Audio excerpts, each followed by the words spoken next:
సభాధ్యక్షులు ఇందూరు జిల్లా భారతీయ జనతా పార్టీ అధ్యక్షులు దినేష్ కులాచారి గారికి, ఇందూరు పట్టణ శాసనసభ్యులు పెద్దలు ధన్పాల్ సూర్యనారాయణ గుప్తా గారికి, ఆర్మూరు శాసనసభ్యులు పైడి రాకేష్ రెడ్డి గారికి, రాష్ట్ర కార్యదర్శి శ్రీమతి శ్రవంతి రెడ్డి గారికి, రాష్ట్ర కార్యవర్గ సభ్యులు ప్రకాష్ రెడ్డి గారు, మల్లికార్జున రెడ్డి గారు, కంచెట్టి గంగాధర్ గారు, ఇక గద్దె భూమన్న గారు, వేదిక మీద ఉన్న నిజామాబాద్ మున్సిపల్ కార్పొరేటర్లు, ఫ్లోర్ లీడర్లు, office bearers, Bharatiya Janata party కుటుంబ సభ్యులందరికీ కూడా నమస్కారాలు తెలియజేస్తూ ఈ కార్యక్రమానికి విచ్చేసిన వేలాది సంఖ్యలో విద్యార్థులందరికీ కూడా నా యొక్క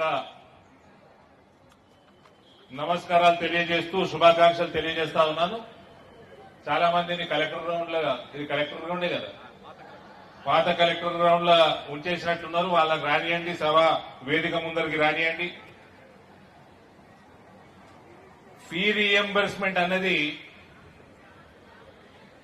నా కుటుంబానికి చాలా దగ్గరైన అంశం. ఇది ఎందుకు దగ్గరైన అంశమో, ఇందూరు గడ్డ మీద పుట్టింది ఫీ రీఎంబర్స్మెంట్ ఆలోచన. ఏ రకంగా పుట్టింది, ఏ రకంగా ఆనాటి ముఖ్యమంత్రి రాజశేఖర రెడ్డిని ఇందూరు గడ్డ ఒప్పించింది, ఇందూరు గడ్డపై నుంచి వచ్చిన ఐడియా ఇది. ఈ ఐడియా వల్ల లక్షలాది మంది, వేలాది మంది ఇవాళ అమెరికాలలో సాఫ్ట్వేర్ ఉద్యోగాలు చేస్తా ఉన్నారు. చరిత్రలో వస్తా, ఇప్పుడు నేడు ఇందూరు బీజేపీ చేపడుతున్న ఉద్యమం ఇది. ఇందూరు గడ్డ మీద మొదలైన ఉద్యమం. రాకేష్ స్పీచ్ ఇందాక రేవంత్ ఇంకింత పొట్టిగా ఉంటాడు. పొట్టోడికి వ్యతిరేకంగా చేపడుతున్న ఇందూరు గడ్డ మీద మొదలైన ఉద్యమం ఇది. గత కొద్ది రోజులుగా రాష్ట్ర ఏబీవీపీ అఖిల భారత విద్యార్థి పరిషత్ చేపడుతున్న ఉద్యమం ఇది. ఇది మామూలు ఉద్యమం కాదు. ఇది కేవలం విద్యార్థులకు, వాళ్ళ తల్లిదండ్రులకు సంబంధించిన విషయం కాదు. ఇది యావత్ తెలంగాణ సమాజం ఆలోచించాల్సిన విషయం.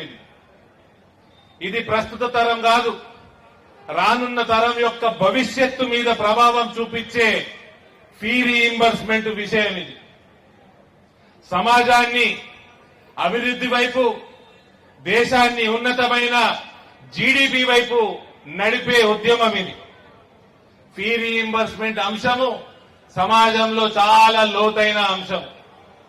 కొన్ని లక్షల కుటుంబాల జీవిత గతులను మార్చేటువంటిది, ఉన్నత స్థితికి చేర్చేటువంటి అంశం. ఇది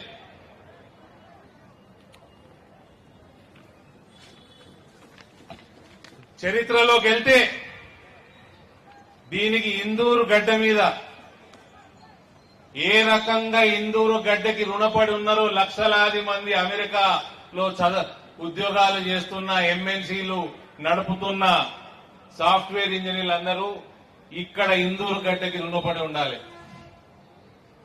దీనికి ఒక చరిత్ర ఉంది.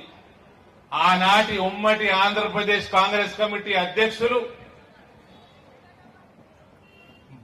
ఆయన మెదడులో వచ్చిన ఆలోచన ఇది. బడుగు బలహీన వర్గాల పిల్లలు ఫీజులు కట్టలేక, ఉన్నత విద్య చదవలేక, జీవితాల్లో మార్పు రాక, అంధకారంలో అభివృద్ధికి దూరంగా నెట్టివేయబడుతున్న రోజులవి. వీళ్లకి ఏ రకంగా అయినా ప్రభుత్వం సహాయం చేయాలి. ఉన్నత విద్య, ఇంజనీరింగ్, టెక్నికల్ ఎడ్యుకేషన్, మెడికల్ కాలేజీలు ఈ రాష్ట్రంలో ఉన్నాయి. కానీ వీటి ఫీజులు కట్టలేని పరిస్థితి లక్షలాది కుటుంబాలకి ఆ రోజు ఆ పరిస్థితి ఉండేది. 2004 ఎన్నికల్లో ప్రభుత్వం వచ్చిన తర్వాత సహాయం అందించాల్సిందే అన్న ఒక దృఢ సంకల్పంతో ఆనాటి పిసిసి అధ్యక్షులు డి శ్రీనివాస్ గారు ఆనాటి కాంగ్రెస్ మేనిఫెస్టోలో చేకూర్చిన విషయం ఇది. కాలేజీలు నిలవాలంటే స్టూడెంట్స్ కావాలి, స్టూడెంట్స్ చదువుకోవాలంటే కాలేజీలు కావాలి, ఉన్నత విద్య సాంకేతిక విద్య చదవాలంటే వేల రూపాయలు లక్షల రూపాయల కట్టాల్సిన పరిస్థితుల్లో గరీబోలు ఉండాలి. కట్టలేక ఆనాడు కేవలం బిఏలు బీకాములు చేసి సరైన ఉద్యోగాలు దొరక్క ఇబ్బందులు పడుతున్న రోజులవి. కొన్ని సంవత్సరాలు బీసీ ఎస్సీ ఎస్టీ మైనారిటీ మరియు అగ్రవర్ణాలలో ఉన్న పేద పిల్లలు చదువుకోలేని జీవితాలు ముందుకు పోక ఇబ్బందులు పడుతున్న రోజులవి. అప్పుడుగా సాఫ్ట్వేర్ ప్రపంచంలో దూసుకుపోతున్న రోజులవి. ఫీ రీఎంబర్స్మెంట్ ప్రోగ్రాము 2004 తర్వాత ఇంప్లిమెంట్ అయినాక ఇంజనీరింగ్ డిగ్రీలు ఇవాళ చేసి వేలాది మంది లక్షలాది మంది తెలుగు యువత ఇవాళ ప్రపంచంలోనే అతి పెద్ద సంస్థలకి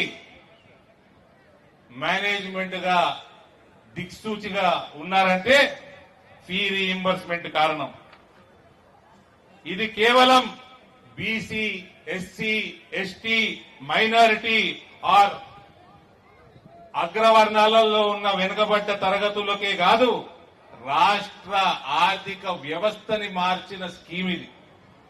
దేశ జీడీపీని పరుగులెత్తించిన స్కీమ్ ఇది.